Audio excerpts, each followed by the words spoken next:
नमस्कार दोस्तों, मैं राजेश कुमावत अन अकेडमी पे आप सभी का हार्दिक स्वागत करता हूँ। और मैं लेट्स क्रैक राजस्थान एग्जाम्स में भी आप सभी का हार्दिक स्वागत करता हूँ। यहाँ पर मेरे बारे में कुछ इन्फॉर्मेशन है। I am a research scholar. मैंने राजस्थान विश्वविद्यालय से पीएचडी कर रहा हूँ। I have appeared in RS mains 3 times. मैंने 3 बार आरएस मेंस का एग्जाम दिया है, 2013, 2016 और 2018। और मैंने यूजीसी नेट भी क्वालिफाई किया है पब्लिक एडमिनिस्ट्रेशन में। मैंने एमफिल क्वालिफाई कर रखा है पब्लिक एडमिनिस्ट्रेशन में। और मैंने असिस्टेंट प्रोफेसर के लिए 2 बार इंटरव्यू भी दिया है। एक बार एचपीएससी के लिए, हरियाणा लोक सेवा आयोग के लिए, और एक बार राजस्थान विश्वविद्यालय में असिस्टेंट प्रोफेसर के लिए। और मुझे लगभग 1.5 साल का टीचिंग एक्सपीरियंस है। Now crack RPSC with India's largest learning platform, and this is the Unacademy.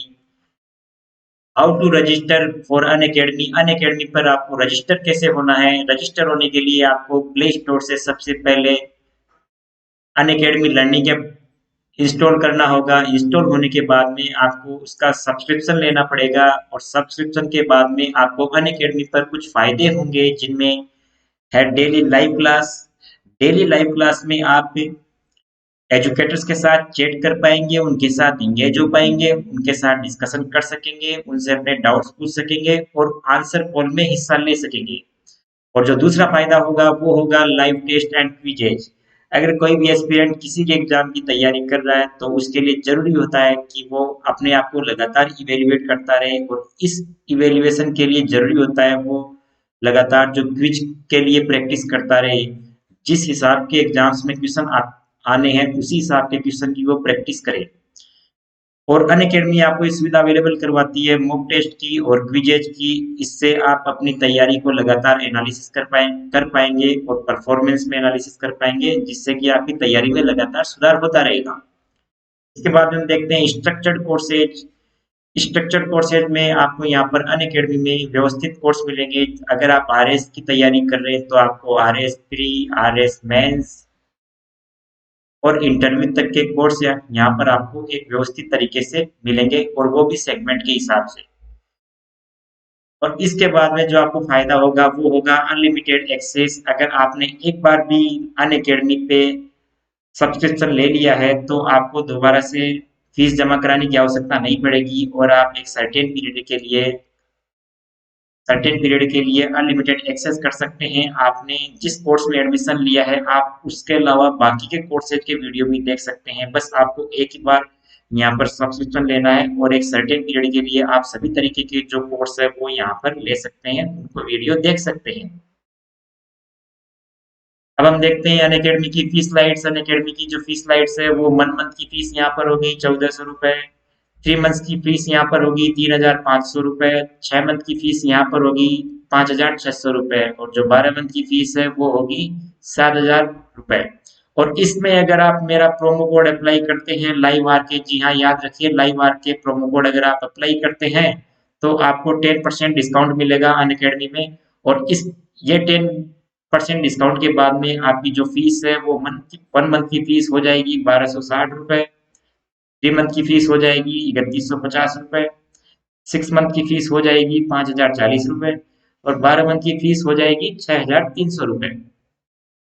लेकिन आपको इसके लिए लाइव आर के जो प्रोमो कोड है वो अप्लाई करना पड़ेगा, इससे ही आपको 10% डिस्काउंट मिलेगा। तो याद रखिए लाइव आर के गेट 10% डिस्काउंट फॉर अनअकैडमी।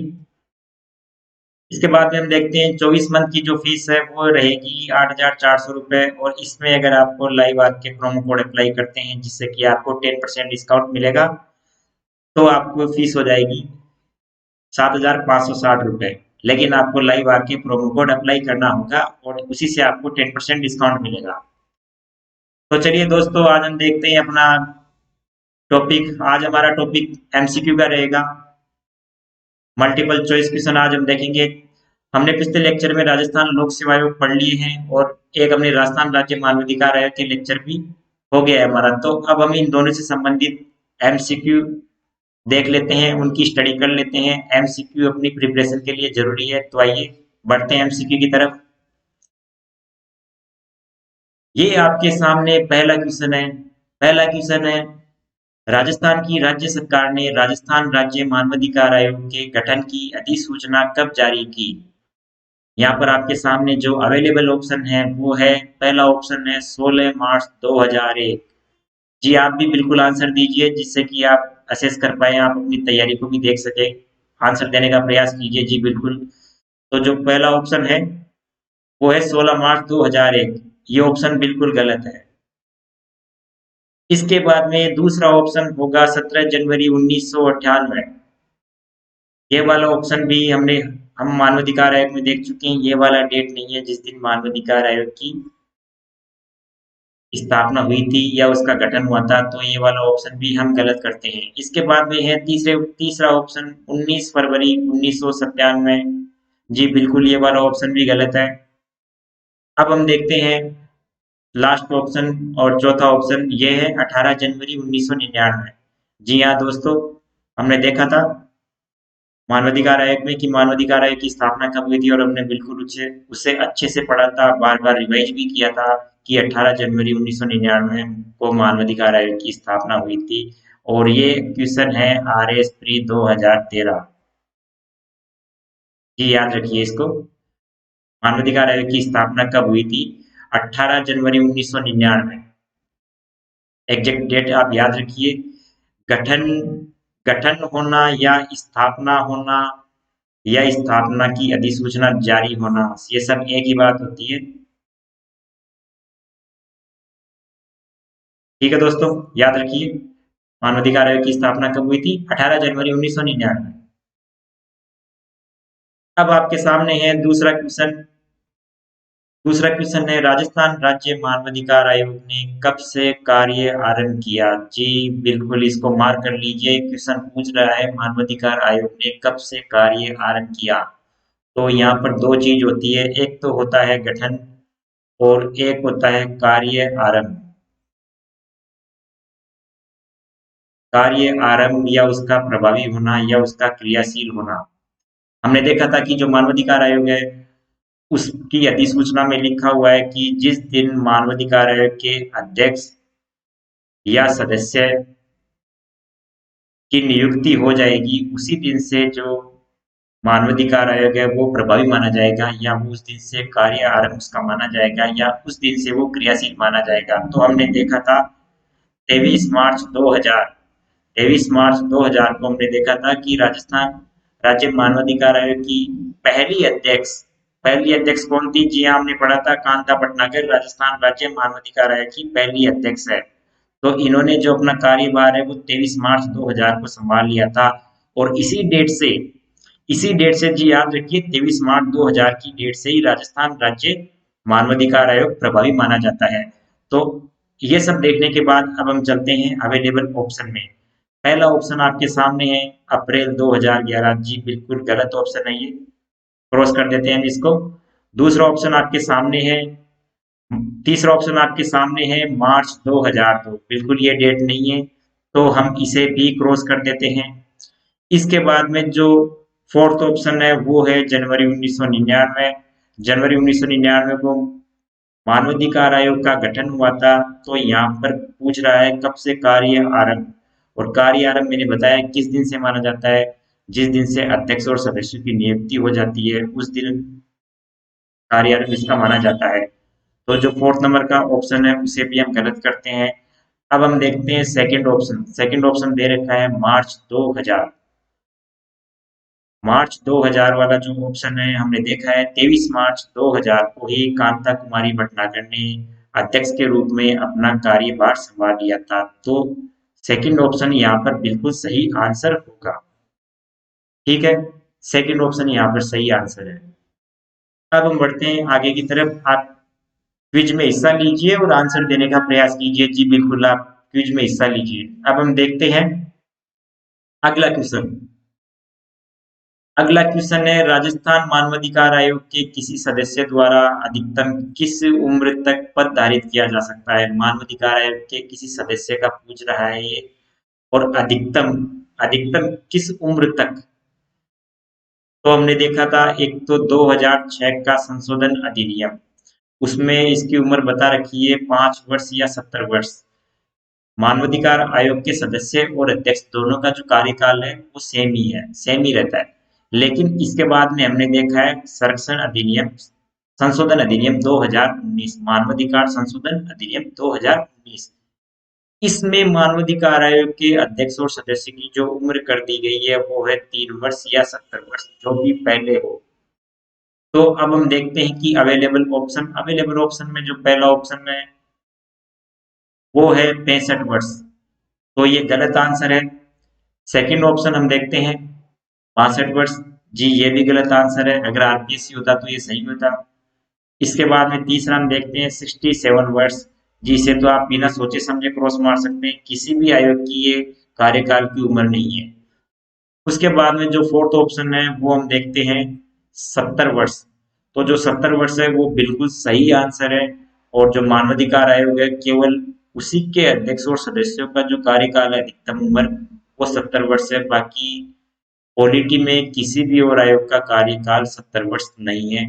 सबके लगभग 65 वर्ष 62 वर्ष यही दे रखा है लगभग। तो याद रखिए 70 वर्ष और 3 वर्ष या 70 वर्ष जो भी पहले हो, ये राज्य मानवाधिकार आयोग के अध्यक्ष और सदस्यों की उम्र है, कार्यकाल है। आइए अगले क्वेश्चन की तरफ। राजस्थान राज्य मानवाधिकार आयोग का विन्यास है। विन्यास का अर्थ ये पूछना चाह रहा है कि इसके अध्यक्ष और सदस्य कितने होते हैं, गठन कैसे होता है, अध्यक्ष प्लस सदस्य। इस क्वेश्चन में यह पूछना चाह रहा है। तो क्वेश्चन को सोल्व करने से पहले एक बार क्वेश्चन को अच्छे से पढ़ लीजिए, उसके बाद में आप अवेलेबल ऑप्शन की तरफ जाइए। यहाँ पर पूछ रहा है कि विन्यास है, एक आप है और नहीं है का भी बड़ा ध्यान रखिए, इससे भी बड़ा कंफ्यूजन होता है एग्जाम में।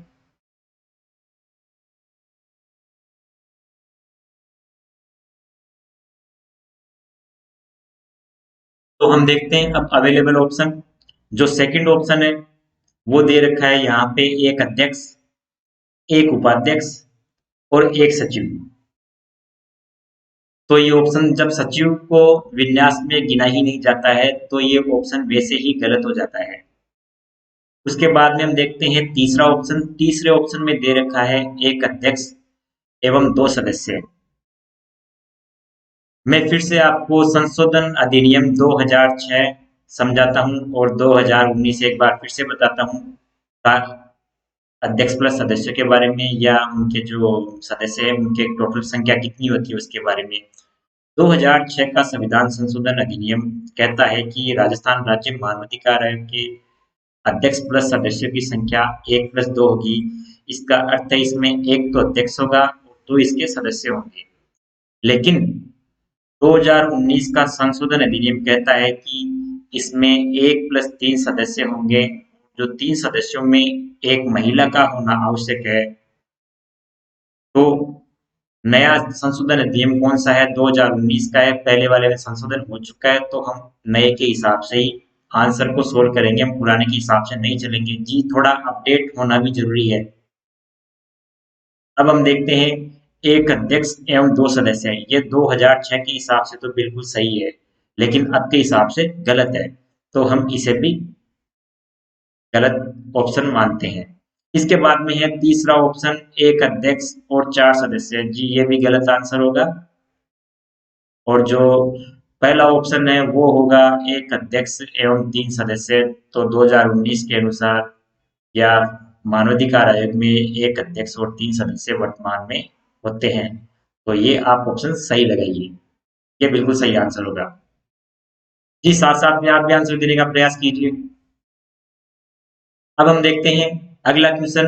अगला क्वेश्चन पूछ रहा है निम्नलिखित में से कौन सा विकल्प राजस्थान राज्य मानवाधिकार आयोग के संबंध में सही नहीं है। जी बिल्कुल इसको गोला मार लीजिए, यह पूछना चाह रहा है कि सही नहीं है किसके बारे में, राजस्थान राज्य मानवाधिकार आयोग के बारे में। यहाँ पर सही है और सही नहीं है इनके बारे में थोड़ा आप ध्यान देकर चलिए, वरना आपका जो एग्जाम में क्वेश्चन है वो गलत हो सकता है। अब हम चलते हैं अपने अवेलेबल ऑप्शन की तरफ। क्वेश्चन पूछ रहा है ये निम्नलिखित में से कौन सा राजस्थान राज्य मानवाधिकार आयोग के संबंध में सही नहीं है। तो आपके सामने पहला ऑप्शन है, अध्यक्ष के रूप में केवल उच्च न्यायालय के सेवानिवृत्त मुख्य न्यायाधीश की नियुक्ति हो सकती है। किसके रूप में? अध्यक्ष के रूप में। पहला ऑप्शन हमने देख लिया है। उसके बाद में हम देखते हैं दूसरा ऑप्शन। दूसरा ऑप्शन कहता है कि आयोग के सचिव पदानुक्रम में राज्य सरकार के सचिव स्तर से नीचे नहीं होते। सचिव की बात कर रहा है ये। सचिव पदानुक्रम में राज्य सरकार के सचिव के स्तर के नहीं होते। इसके बाद में कहता है ये आयोग की अपनी खुद की जांच एजेंसी होती है। ये तीसरा ऑप्शन है। इसके बाद में जो फोर्थ ऑप्शन है वो कहता है कि आयोग में 2 उपाध्यक्षों का प्रावधान है। अब मैं यहाँ पर एक बार फिर से आपको 2006 का संविधान संशोधन अधिनियम, 2006 का मानवाधिकार संरक्षण संशोधन अधिनियम और 2019 का मानवाधिकार संरक्षण संशोधन अधिनियम यहाँ पर एक बार फिर से बताऊंगा। 2006 में जो अध्यक्ष की योग्यता बता रखी थी वो ये था, केवल उच्च न्यायालय का जो मुख्य न्यायाधीश है वही इसका अध्यक्ष बनने के योग्य हो सकता है। लेकिन 2019 के हिसाब से जो अध्यक्ष होगा वो मुख्य न्यायाधीश के साथ साथ प्लस जो अन्य न्यायाधीश होते हैं वह भी राजस्थान राज्य मानवाधिकार आयोग के अध्यक्ष बन सकते हैं। तो वर्तमान में अध्यक्ष की योग्यता ये होनी चाहिए, मुख्य न्यायाधीश प्लस न्यायाधीश होने वाला व्यक्ति राजस्थान राज्य मानवाधिकार आयोग में अध्यक्ष पद पर नियुक्त हो सकता है। अब हम इसके हिसाब से अवेलेबल ऑप्शन देखते हैं। पूछ रहा है कि सही नहीं है, तो पहला ऑप्शन गलत है। इसके बाद में हम देखते हैं दूसरा ऑप्शन भी गलत है। यहाँ पर ये क्वेश्चन पुराने एग्जाम्स के क्वेश्चन है, अब ये दोबारा से नहीं बनाए गए। ये क्वेश्चन जो एग्जाम्स में आ चुके हैं, राजस्थान आरपीएससी या जो अधीनस्थ बोर्ड है उसके द्वारा पूछी गई एग्जाम्स में आए हुए क्वेश्चन ही यहाँ पर डाले गए हैं। तो इस तरीके से यहाँ पर 2 ऑप्शन गलत होते हैं। ये दोनों ऑप्शन यहाँ पर गलत है, बाकी के दोनों ऑप्शन यहाँ पर सही है। अब हमें इसके हिसाब से जो अन्य ऑप्शन है वो सेट करने पड़ेंगे, लेकिन मैंने आपको जो पुराने क्वेश्चन आए हैं उनको ही बताया है और वर्तमान में जो संशोधन अधिनियम आ चुका है उसके हिसाब से आपके सामने इसको डिस्कस किया है। ठीक है, ये समझ लिया आपने। अब हम बढ़ते हैं आगे आने वाले क्वेश्चन की तरफ। अगला क्वेश्चन है, राजस्थान राज्य के मानवाधिकार आयोग के अध्यक्ष की नियुक्ति। क्वेश्चन में पूछा जा रहा है अध्यक्ष की नियुक्ति, पॉइंट आउट कर लीजिए, राज्यपाल द्वारा एक समिति की सिफारिश पर की जाएगी जो मिलकर बनेगी। क्वेश्चन में यह पूछना चाह रहे हैं कि मानवाधिकार आयोग के अध्यक्ष और सदस्य की नियुक्ति के लिए एक समिति गठित की जाती है जिसकी सिफारिशों पर ही राज्यपाल मानवाधिकार आयोग के अध्यक्ष और सदस्यों की नियुक्ति करता है। ये हमने पढ़ा था और इसके बाद में हमने देखा भी था कि क्या क्या उसके आंसर थे। उसमें जो मुख्यमंत्री की अध्यक्षता में ये वाली समिति गठित की जाती है, मुख्यमंत्री अध्यक्ष होता है उस समिति का।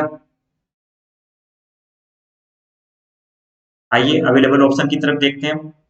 उस समिति में होते हैं मुख्यमंत्री, इसका अध्यक्ष होता है। इसके बाद में गृह मंत्री सदस्य होता है, विधानसभा अध्यक्ष उसमें सदस्य होता है।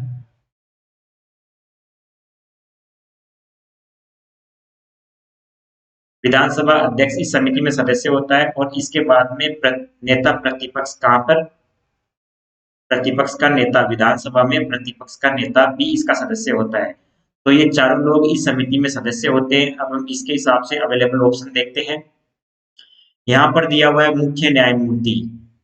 मुख्य न्यायमूर्ति जहां पर आ गया है, आप ऑप्शन को गलत कर दीजिए, पहला ऑप्शन गलत है। इसके बाद में हम देखते हैं तीसरा ऑप्शन। तीसरे ऑप्शन में है राज्यपाल। राज्यपाल इनकी केवल नियुक्ति करता है, समिति का हिस्सा राज्यपाल नहीं होता है। तो तीसरा ऑप्शन भी यहाँ पर गलत हो जाएगा। इसके बाद में हम देखते हैं फोर्थ ऑप्शन, मुख्यमंत्री इसका सदस्य होता है। जी बिल्कुल होता है। विधानसभा का अध्यक्ष भी इसका सदस्य होता है। इसके बाद में देखते हैं गृह मंत्री, वह भी इसका अध्यक्ष होता है। फिर है अगला ऑप्शन वित्त मंत्री, लेकिन वित्त मंत्री इसका सदस्य नहीं होता है, तो फोर्थ ऑप्शन भी यहाँ पर गलत हो जाएगा। अब हम देखते हैं सेकंड ऑप्शन। सेकंड ऑप्शन में है मुख्यमंत्री। मुख्यमंत्री की अध्यक्षता में यह समिति गठित होती है। फिर है विधानसभा के अध्यक्ष, इसके सदस्य होते हैं। आगे हम देखते हैं गृह मंत्री से सदस्य होते हैं, और फिर विपक्ष के नेता विधानसभा में इसके सदस्य होते हैं। तो सेकंड ऑप्शन है वो बिल्कुल सही आंसर है। आप एक बार याद कर लीजिए, इसके सदस्य, इस समिति के सदस्य कौन कौन होते हैं। मुख्यमंत्री होता है, विधानसभा के अध्यक्ष होते हैं, गृह मंत्री होते हैं और विपक्ष के नेता होते हैं। और इन्हीं की सिफारिशों के आधार पर राज्यपाल मानवाधिकार आयोग के अध्यक्ष और सदस्य की नियुक्ति करता है। अब अगला क्वेश्चन है, राज्य मानवाधिकार आयोग के अध्यक्ष के चयन समिति में कौन शामिल नहीं होता है। कौन शामिल नहीं होता है चयन समिति में। बिल्कुल अभी हमने देखा था कि इसकी चयन समिति में कौन कौन शामिल होता है, तो हम बिल्कुल आसानी से जवाब दे सकते हैं कौन शामिल नहीं होता है। मुख्यमंत्री की अध्यक्षता में ही ये समिति गठित होती है। मुख्यमंत्री समिति का अध्यक्ष होता है। विधानसभा अध्यक्ष भी इसका सदस्य होता है। विधानसभा विपक्ष का नेता भी इसका सदस्य होता है, लेकिन जो मुख्य न्यायाधीश है वो इसका सदस्य नहीं होता है। इसके जगह गृह मंत्री इसका सदस्य होता है। तो जो तीसरा ऑप्शन है वो सही आंसर होगा यहाँ पर। वह इस समिति में शामिल नहीं होता है, तो यह आंसर इसका सही आंसर होगा। एक ही टॉपिक से यहाँ पर दो क्वेश्चन आ चुके हैं। ये क्वेश्चन मैं आपको फिर से कह रहा हूँ कि जो क्वेश्चन पुरानी एग्जाम्स में आ चुके हैं ये वही क्वेश्चन है, और यह इसीलिए बताए जा रहे हैं कि आपको पता चल जाए कि किस तरीके का एग्जाम में क्वेश्चन आ रहे हैं, और आप जो यहाँ पर लेक्चर दिए जा रहे हैं उनको अच्छे से एनालिसिस कर पाए, जो फैक्ट है उनको पॉइंट आउट कर पाए। इसीलिए हमें पुराने एग्जाम्स के क्वेश्चन देखना जरूरी है। अगर आप तैयारी करना शुरू कर रहे हैं तो आप जैसे एक चैप्टर पढ़ते हैं या एक टॉपिक पढ़ते हैं तो उससे संबंधित एक बार पुराने एग्जाम्स के जो क्वेश्चन है उनको जरूर देख लीजिएगा। ये आपकी चैप्टर को समझने में और एग्जाम के चैप्टर को समझने में, एग्जाम का ट्रेंड क्या है उसको समझने में, और कौन सी चीजें इंपॉर्टेंट है इनको समझने में यहाँ पर मदद करेगा। तो पुराने क्वेश्चन आप जरूर देख के चले, आप भले ही आप किसी भी एग्जाम की तैयारी कर रहे हो। तो तीसरा ऑप्शन इसका सही आंसर है।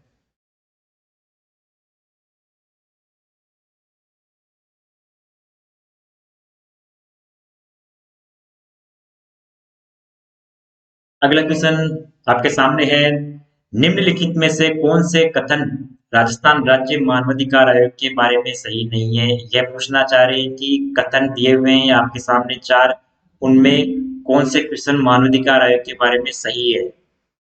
इसको बिल्कुल पॉइंट आउट कर लीजिए। ये जो सही वाले कथन है केवल वही ये पूछना चाह रहे हैं। इसके बाद में हम अवेलेबल ऑप्शन की तरफ जाते हैं। पहला ऑप्शन है, इसका गठन राजस्थान सरकार की 18 जनवरी 1999 की एक अधिसूचना द्वारा हुआ।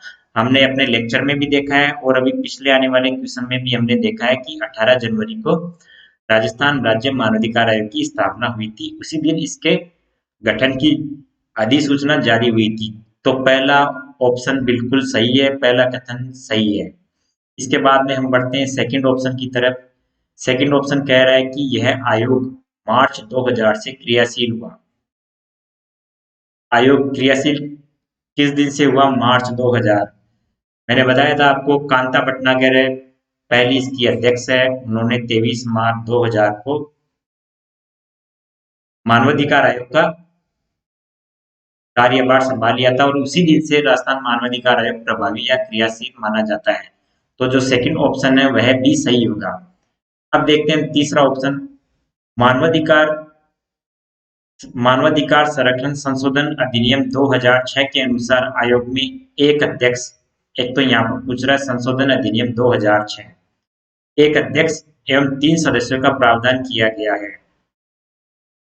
इसके बाद में जो फोर्थ ऑप्शन है वो है, इसके भूतपूर्व अध्यक्षों में से एक उच्चतम न्यायालय सुप्रीम कोर्ट के सेवानिवृत्त न्यायाधीश रहे हैं। जी हमने अपने लेक्चर में चर्चा की थी, जो सैयद सगीर अहमद है वो मानवाधिकार आयोग में अध्यक्ष बनने से पहले उच्चतम न्यायालय के सेवानिवृत्त उच्चतम न्यायालय में न्यायाधीश थे।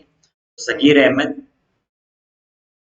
सुप्रीम कोर्ट में न्यायाधीश रहे हुए हैं, तो ये वाला ऑप्शन बिल्कुल सही है। लेकिन अब हमें थोड़ा सा जांच करनी है कथन 3 की। कथन 3 अधिनियम संशोधन अधिनियम 2006 के अनुसार बिल्कुल सही है। संशोधन अधिनियम 2006 कहता है कि इसमें 1+2 सदस्य होंगे।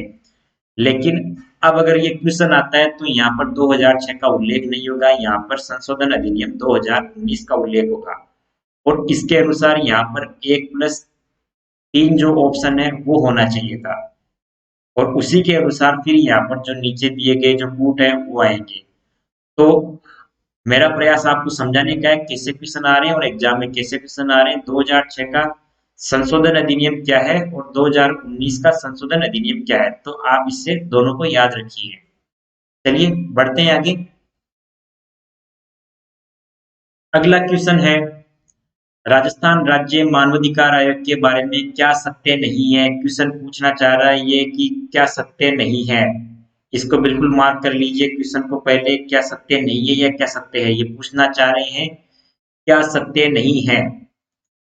अब हम पहला ऑप्शन देखते हैं। आयोग ने मई 2000 से पूर्णतया कार्य प्रारंभ किया।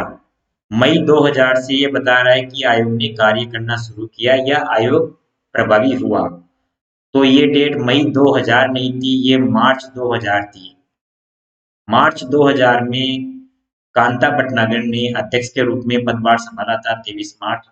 तो मार्च 2000 में मानवाधिकार आयोग ने कार्य करना शुरू किया था। इसके बाद में सेकंड ऑप्शन है, आयोग में एक पूर्णकालिक अध्यक्ष और 2 सदस्य हैं। यहाँ पर फिर से 2006 का संशोधन अधिनियम और 2019 का संशोधन अधिनियम अप्लाई होगा। 2006 के अनुसार 1+2 है और 2019 के अनुसार 1+3 होगा। 2019 ही सही माना जाएगा। इसके बाद में होते हैं, आयोग के अध्यक्ष उच्च न्यायालय के एक पूर्व मुख्य न्यायाधीश होंगे। ये कहना चाह रहे हैं कि जो आयोग के अध्यक्ष है वो उच्च न्यायालय के पूर्व मुख्य न्यायाधीश ही हो सकते हैं। यहाँ पर फिर से हम बात करेंगे 2006 और 2019 की। तो 2006 है, उसके अनुसार जो मुख्य न्यायाधीश है वही राजस्थान मानवाधिकार आयोग के अध्यक्ष हो सकते हैं। लेकिन संशोधन अधिनियम 2019 यह प्रावधान करता है कि मुख्य न्यायाधीश के अलावा न्यायाधीश भी राजस्थान राज्य मानवाधिकार आयोग के अध्यक्ष हो सकते हैं। तो ये वाला फिर से आप देख सकते हैं, हमें इसको 2019 के हिसाब से देखना होगा। इसके बाद में जो फोर्थ ऑप्शन है वह है जुलाई 2000 से जुलाई 2005 तक न्यायाधीश एएस गोदारा आयोग के अध्यक्ष थे। तो बात आती है, हमने देखी थी कि राजस्थान राज्य मानवाधिकार आयोग के अब तक 6 अध्यक्ष है और वर्तमान में जो अध्यक्ष है वो है महेश चंद शर्मा। महेश चंद शर्मा राजस्थान राज्य मानवाधिकार आयोग के वर्तमान में अध्यक्ष है। और इससे पहले प्रकाश टाटिया थे, इससे पहले एच.आर. पुरी थे, इससे पहले सगीर अहमद थे और सबसे पहले कांता भटनागर थी। तो एस गोदारा नाम से मानवाधिकार आयोग के कोई अध्यक्ष नहीं रहे हैं। तो फोर्थ ऑप्शन तो यहाँ पर बिल्कुल गलत है। और सेकंड और थर्ड ऑप्शन हमें देखना पड़ेगा 2 और 3 के हिसाब से। मतलब 2019 के संशोधन अधिनियम के हिसाब से हमें सेकंड और ऑप्शन ऑप्शन को देखना पड़ेगा। तो ये वाला ऑप्शन यहाँ पर 1+3 आएगा और ये वाला ऑप्शन भी यहाँ पर मुख्य न्यायाधीश के साथ साथ में न्यायाधीश भी यहाँ पर मेंशन होगा। इसके बाद में जो कूट है वो भी यहाँ पर बदले जाएंगे और उसी के हिसाब से इसका आंसर सेट होगा। आप संशोधन अधिनियम 2019 एक बार जरूर पढ़ लीजिए। अब है अगला क्वेश्चन, राजस्थान राज्य मानवाधिकार आयोग के अध्यक्ष का पद रिक्त होने की स्थिति में अध्यक्ष के रूप में कौन कार्य करता है। अध्यक्ष के रूप में कौन कार्य करता है। कंडीशन क्या है, कंडीशन ये है कि अध्यक्ष का पद रिक्त है। तो देखते हैं ऑप्शन क्या है यहाँ पर हमारे सामने। सेकंड ऑप्शन है, मुख्यमंत्री सदस्यों में से किसी एक सदस्य को अध्यक्ष के रूप में प्राधिकृत कर सकते हैं। सबसे पहली बात तो ये है कि प्राधिकृत करने की शक्ति मुख्यमंत्री के पास नहीं है, राज्यपाल की है। भले ही राज्यपाल ये सब मुख्यमंत्री की सलाह पर करता है।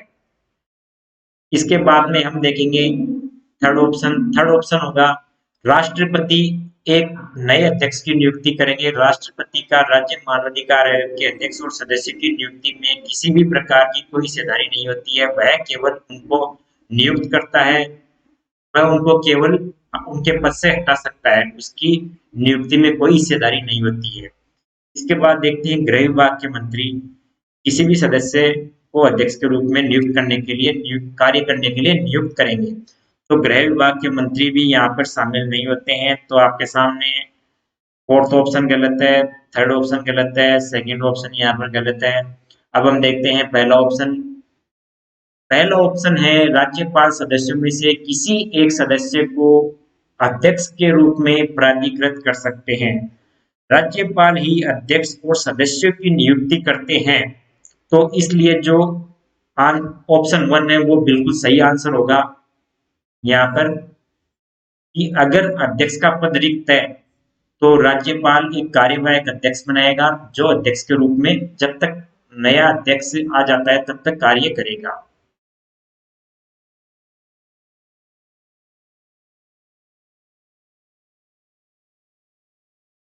अगला ऑप्शन आपके सामने है। अगला क्वेश्चन की तरफ बढ़ते हैं हम।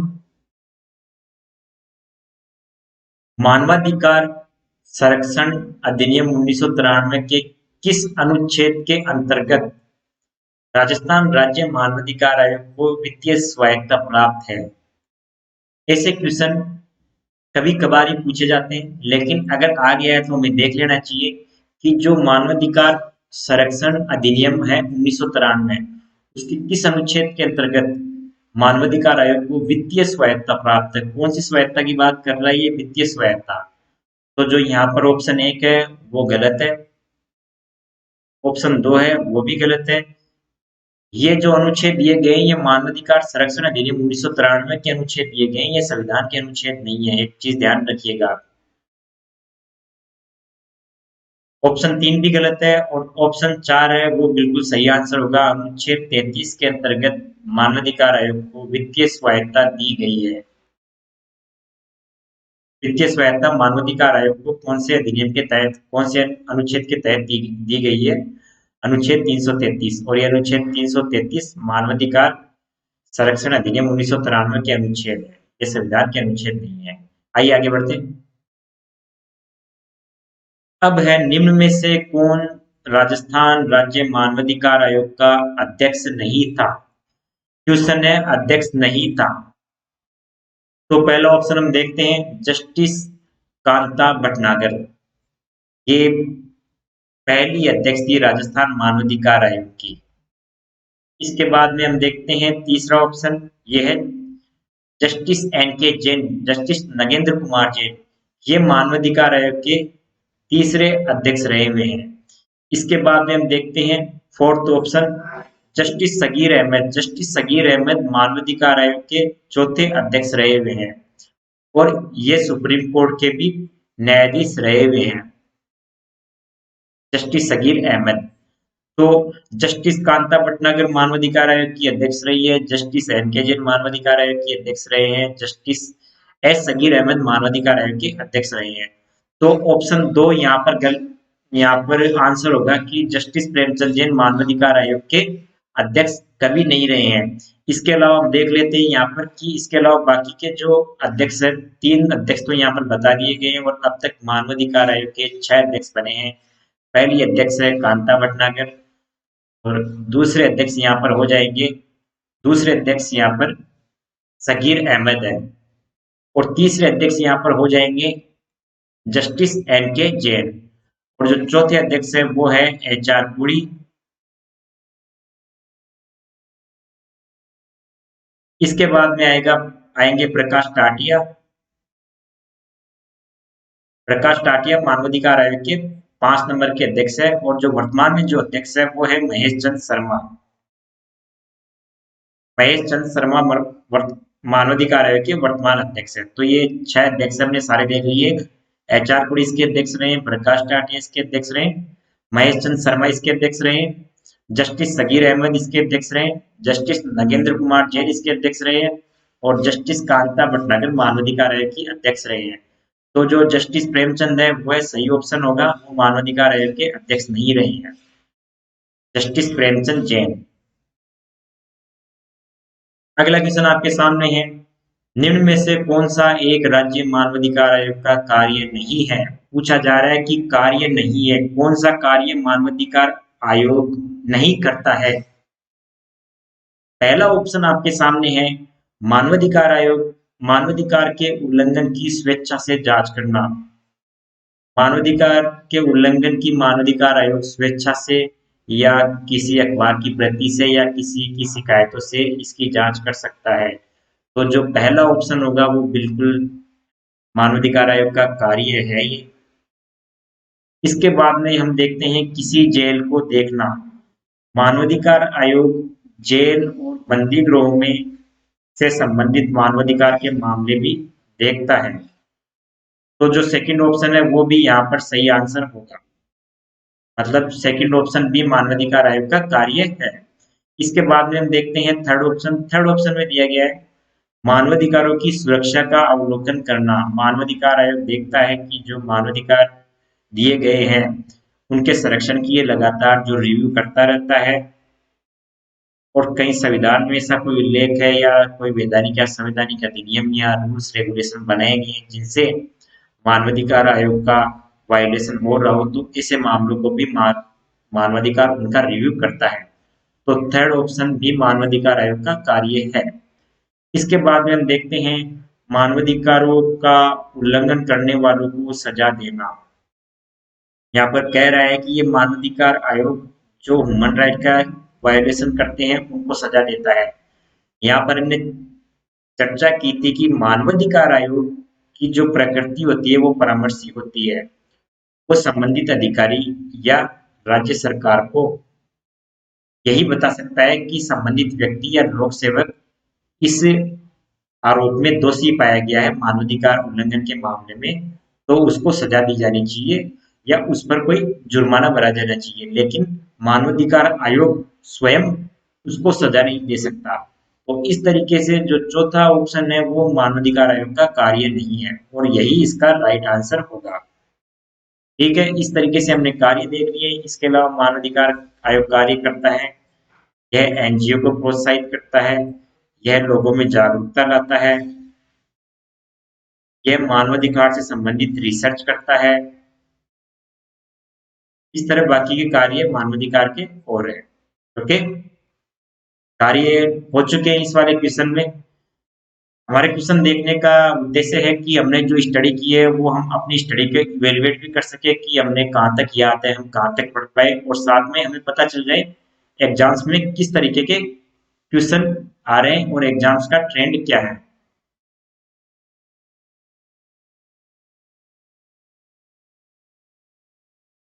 अब आपके सामने है, किस अनुच्छेद में कहा गया है, इस अनुच्छेद के उपबंधों के अधीन रहते हुए संघ के लिए एक लोक सेवा आयोग और राज्य के लिए एक लोक सेवा आयोग होगा। क्वेश्चन आ गया है आरकेसी से संबंधित, और क्वेश्चन ये पूछना चाह रहा है कि यह किस अनुच्छेद में प्रावधान किया गया है कि संघ के लिए और राज्यों के लिए एक लोक सेवा आयोग होगा। यह किस अनुच्छेद में इसका प्रावधान किया गया है? तो हमने देखा था कि अनुच्छेद 315 से 323 तक राज्य लोक सेवा आयोग और संघ लोक सेवा आयोग के बारे में बताया गया है। अनुच्छेद 315 से 333। तो हम देखते हैं ऑप्शन 174, ये तो बिल्कुल ही गलत हो जाएगा क्योंकि 315 से 323 यहाँ पर ऑप्शन में ही नहीं मैच हो रहा है। इसके बाद में अनुच्छेद 248 हो जाएगा, ये भी नहीं होगा क्योंकि ये केंद्र राज्य संबंध से संबंधित अनुच्छेद है। इसके बाद में हम देखते हैं फोर्थ ऑप्शन। फोर्थ ऑप्शन यहाँ पर बता रहा है अनुच्छेद 310, यह भी इसमें मैच नहीं हो रहा है। तो यह तो बहुत आसान क्वेश्चन है। अगर आपको यह भी याद है कि लोक सेवा आयोग के बारे में प्रावधान कौन कौन से अनुच्छेद में किया गया है, तो आप बिल्कुल ही इस आंसर को सही करेंगे। यह है अनुच्छेद 315 में। अनुच्छेद 315 कहता है कि राज्यों के लिए और संघ के लिए एक लोक सेवा आयोग होगा। अगला क्वेश्चन आपके सामने है।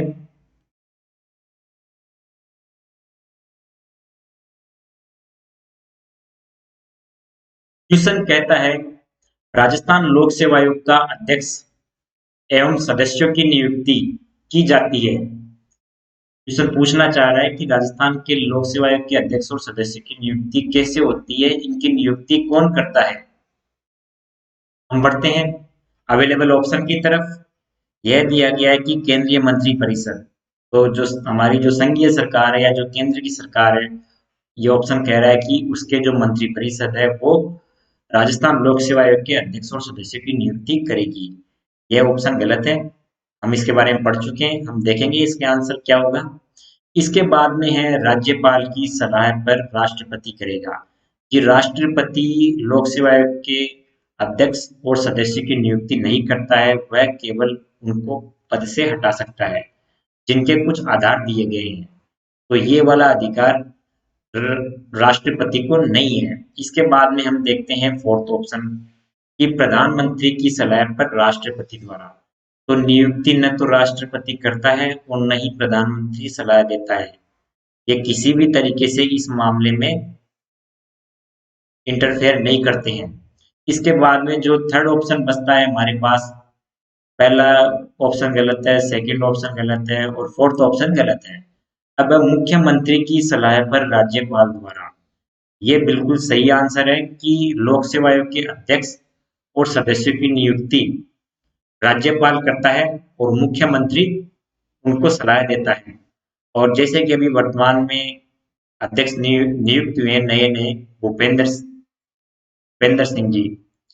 तो भूपेंद्र सिंह को ऐसा नहीं है कि राज्यपाल का कुछ भी मन हुआ और उसने भूपेंद्र सिंह को यहाँ पर अपॉइंट कर दिया, ऐसा कुछ नहीं है। पहले जो सीएम है और सीएम के साथ में उसकी जो कैबिनेट है, उन लोगों ने डिसीजन लिया कि भूपेंद्र सिंह को राजस्थान लोक सेवा आयोग का अध्यक्ष बनाया जाना चाहिए। इसके बाद में राज्यपाल ने भूपेंद्र सिंह को अपॉइंट किया। और यहाँ पर कैबिनेट इसलिए नहीं दिया गया है कि सीएम ही कैबिनेट को रिप्रेजेंट करता है, इसलिए सीएम की सलाह पर ही राज्यपाल द्वारा इसकी नियुक्ति की जाती है। ठीक है, अब हम देखते हैं अगला क्वेश्चन। क्वेश्चन आपके सामने है, राजस्थान लोक सेवा आयोग के सदस्यों का कार्यकाल। क्वेश्चन में पूछा जा रहा है कि कार्यकाल कितना होता है।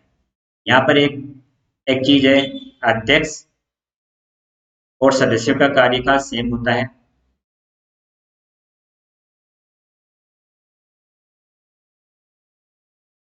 तो आपके सामने पहला ऑप्शन है 6 वर्ष, बिल्कुल सही तो है, लेकिन पूर्णतया सही नहीं है क्योंकि हमारे पास अवेलेबल ऑप्शन भी है।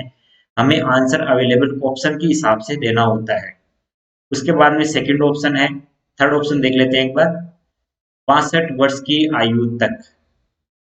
जी केवल ये वाला आंसर भी सही नहीं होगा क्योंकि उसमें एक कार्य का टेन्योर दिया गया है और अधिकतम उम्र दोनों इसमें मेंशन होती है। उसके बाद में देखते हैं फोर्थ ऑप्शन। फोर्थ ऑप्शन कहता है या तो 6 वर्ष या 65 वर्ष। अब हमें पता है कि 65 वर्ष की जो टेन्योर है, कार्यकाल है, वो यूपीएससी के अध्यक्ष और सदस्यों का होता है। दोनों में से जो भी पहले समाप्त हो जाए। तो फोर्थ ऑप्शन गलत है, थर्ड ऑप्शन गलत है और फर्स्ट ऑप्शन गलत है। अब बढ़ते हैं सेकंड ऑप्शन की तरफ। सेकंड ऑप्शन कहता है कि इसकी जो कार्यकाल होता है वो या तो 6 वर्ष होता है या 62 वर्ष होता है, दोनों में से जो पहले भी समाप्त हो। तो इसलिए जो सेकंड ऑप्शन है वो बिल्कुल राइट आंसर होगा। ओके, हमें इस क्वेश्चन के द्वारा जो राजस्थान लोक सेवा आयोग है, आरपीएससी है, उसके अध्यक्ष और सदस्यों का कार्यकाल पता लग गया है और इनका कार्यकाल होता है 6 वर्ष अथवा 62 वर्ष। अब अगला क्वेश्चन आपके सामने, राजस्थान लोक सेवा आयोग के सदस्यों के संबंध में, किसके संबंध में, सदस्यों के संबंध में निम्नलिखित में से कौन सा कथन सही नहीं है। इसको मार्क कर लीजिए, यहाँ पर पूछा जा रहा है सही नहीं है। इसके बाद में हम बढ़ेंगे अवेलेबल ऑप्शंस की तरफ। अवेलेबल ऑप्शन पहला है, सदस्यों की नियुक्ति राज्यपाल द्वारा की जाएगी। जी जस्ट पिछले ही क्वेश्चन में हमने देखा है कि सदस्य की नियुक्ति राज्यपाल करता है मुख्यमंत्री की सलाह पर, और यह उनकी नियुक्ति करता है अनुच्छेद 316 के तहत। इसके बाद में हम देखते हैं सेकंड ऑप्शन। सेकंड ऑप्शन कहता है, सदस्य अपने पद ग्रहण करने की तारीख से 6 वर्ष की अवधि अथवा 65 वर्ष की अवधि आयु प्राप्त कर लेने तक इनमें से जो भी पहले हो अपना पद धारण कर सकता है। हमने देखा है कि 65 वर्ष की जो कार्यकाल है वो यूपीएससी का होता है, आरपीएससी का कार्यकाल 62 वर्ष होता है। तो यह वाला ऑप्शन यहाँ पर गलत होगा। इनका कार्यकाल भी आर्टिकल 316 में दिया गया है। इसके बाद में हम देखते हैं ऑप्शन 3, सदस्य अपनी पदावधि की समाप्ति पर उस पद पर पुनर्नियुक्ति का पात्र नहीं होगा। जी ये ऑप्शन बिल्कुल सही है। आरपीसी के बारे में ये कथन है कि वो उनकी उनके ही पद पर पुनर्नियुक्ति नहीं हो सकती, लेकिन वो यूपीएससी के अध्यक्ष, आरपीसी के सदस्य यूपीएससी के अध्यक्ष और सदस्य के तौर पर नियुक्ति ले सकते हैं अपने कार्यकाल के बाद में। अपने कार्यकाल के बारे में आरपीसी के अध्यक्ष और सदस्य यूपीएससी के अध्यक्ष और सदस्य के रूप में कार्यभार संभाल सकते हैं, लेकिन इसके अलावा उनको भारत सरकार और राज्य सरकार के अधीन किसी भी सेवा में वो कार्य नहीं कर सकते। भारत सरकार हो चाहे राज्य सरकार हो, वो कार्य नहीं कर पाएंगे। वो केवल यूपीएससी के अध्यक्ष और सदस्य के लिए ही कार्य कर पाएंगे। इस और ये वाला तीसरा वाला ऑप्शन भी बिल्कुल सही है। इसके बाद में हम देखते हैं ऑप्शन 4, सदस्य अपने पद से राजस्थान के राज्यपाल द्वारा निलंबित किया जा सकता है। ऑप्शन कह रहा है कि जो राज्यपाल है वो सदस्यों को निलंबित कर सकते हैं, और इसका निलंबन का आधार मैंने आपको बताया था कि एक टर्म आती है यहाँ पर आरपीएससी के संबंध में, सिद्ध कदाचार। सिद्ध कदाचार का डिसाइड कौन करेगा कि संबंधित लोक सेवक सिद्ध कदाचार के संबंध में दोषी पाया गया? सुप्रीम कोर्ट इसका डिसीजन करता है, और उसके आधार पर जो प्रेसिडेंट है वो सदस्य या अध्यक्ष को हटा देता है। लेकिन जिस दौरान सिद्ध कदाचार का मामला सुप्रीम कोर्ट में हियर हो रहा हो, उस दौरान जो स्टेट का गवर्नर है वो इनको सस्पेंड कर सकता है। गवर्नर को निलंबित करने की शक्ति प्राप्त है, राज्यपाल को निलंबित करने की शक्ति प्राप्त है। किस शर्त में? जब सिद्ध कदाचार का मामला सुप्रीम कोर्ट में हियर हो रहा हो। तो फोर्थ ऑप्शन भी बिल्कुल सही है। इस तरीके से हम देखते हैं कि जो ऑप्शन 2 है वो इसका सही आंसर होगा, और वो कथन यहाँ पर आयोग के बारे में सही नहीं है। आगे बढ़ते हैं। ऑप्शन 2 यहाँ पर सही आंसर है। इसको गोला मार देता हूँ मैं, आप समझ जाए, ये यहाँ पर सही आंसर है। आप भी साथ साथ में आंसर देने का प्रयास कीजिए। अब है अगला क्वेश्चन। राजस्थान लोक सेवा आयोग का अध्यक्ष अपने पद से लोक सेवा आयोग का अध्यक्ष अपने पद से मुक्त होना चाहे तो अपना त्याग पत्र किससे संबोधित करेगा? हमें ध्यान है कि जो आरपीसी के अध्यक्ष की नियुक्ति होती है वो 6 वर्ष या 62 वर्ष के लिए होती है, लेकिन ऐसा तो है नहीं कि इनको एक बार नियुक्त कर दिया तो ये अपना कार्य पूरा ही करके जाएंगे। ऐसा कुछ नहीं है। अगर इनका बीच में इन इनका इन्होंने सोचा कि हमें ये पद पर नहीं रहना है या हमें ये पद त्यागना है, इससे हमें ना रिजाइन देना है, तो ये अपना जो त्याग पत्र है, त्याग पत्र अध्यक्ष सौंप सकते हैं। किसे सौंपेंगे? राज्यपाल को संबोधित करके सौंपेंगे। तो ये वाला प्रधानमंत्री यहाँ पर ऑप्शन गलत हो जाएगा, राष्ट्रपति ऑप्शन गलत होगा, राज्यपाल ऑप्शन बिल्कुल सही है, मुख्यमंत्री ऑप्शन बिल्कुल गलत होगा। लोक सेवा के बारे में राज्यपाल और क्या क्या करता है मैं बता देता हूँ आपको। त्याग पत्र राज्यपाल को संबोधित करके दिया जाता है, नियुक्ति राज्यपाल करता है, निलंबित राज्यपाल करता है, रिपोर्ट राज्यपाल को पेश की जाती है आयोग द्वारा। तो ये जो फैक्ट है, ये सारे काम राज्यपाल द्वारा ही किए जाते हैं। इसके संबंध में, आरपीएससी के संबंध में। ओके।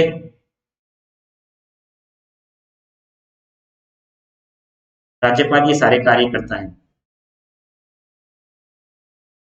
अब अगला क्वेश्चन आपके सामने है, राजस्थान लोक सेवा आयोग के अध्यक्ष को निलंबित किया जा सकता है। क्वेश्चन पूछा जा रहा है कि निलंबित कैसे किया जाएगा राजस्थान लोक सेवा आयोग के अध्यक्ष को।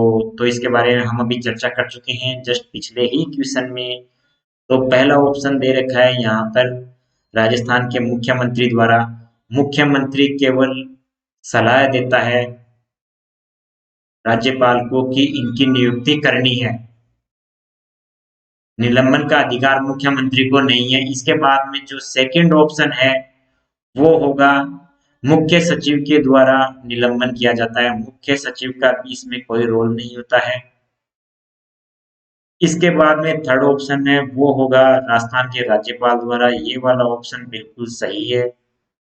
राजस्थान का राज्यपाल निलंबित कर सकता है जब सिद्ध कदाचार का मामला सुप्रीम कोर्ट जब सिद्ध कदाचार का मामला सुप्रीम कोर्ट में हियर हो रहा हो, तब राजस्थान का राज्यपाल आरपीसी के अध्यक्ष या सदस्य को उसी दौरान निलंबित कर सकता है।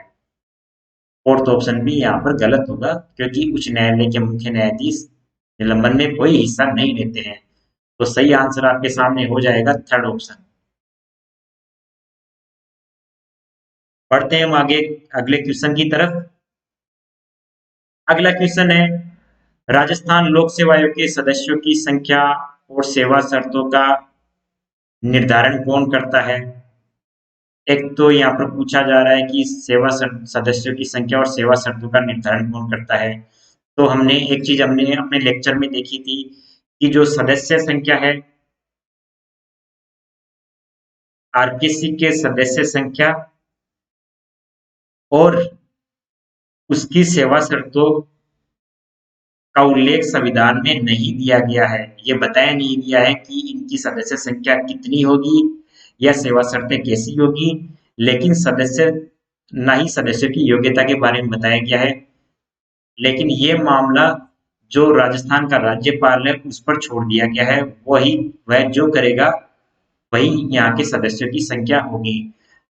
और राज्यपाल इसका निर्धारण मुख्यमंत्री की सलाह पर करेगा। राज्यपाल के हिसाब से कुछ भी नहीं हो सकता। राज्यपाल केवल रबर स्टाम्प है।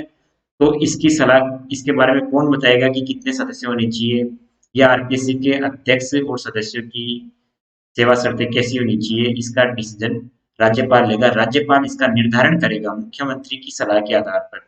और साथ में एक चीज और है, सेवा शर्तें यद्यपि उनका निर्धारण राज्यपाल करता है, लेकिन एक बार अगर उनकी नियुक्ति हो गई है, किसकी नियुक्ति हो गई है, आरपीसी के अध्यक्ष और सदस्यों की अगर नियुक्ति हो गई है, तो इसमें कोई भी अलाभकारी परिवर्तन नहीं किया जा सकता। अलाभकारी परिवर्तन नहीं किया जा सकता जिससे कि आरपीसी के अध्यक्ष या सदस्यों को नुकसान हो रहा हो, ऐसा कोई परिवर्तन नहीं किया जा सकता।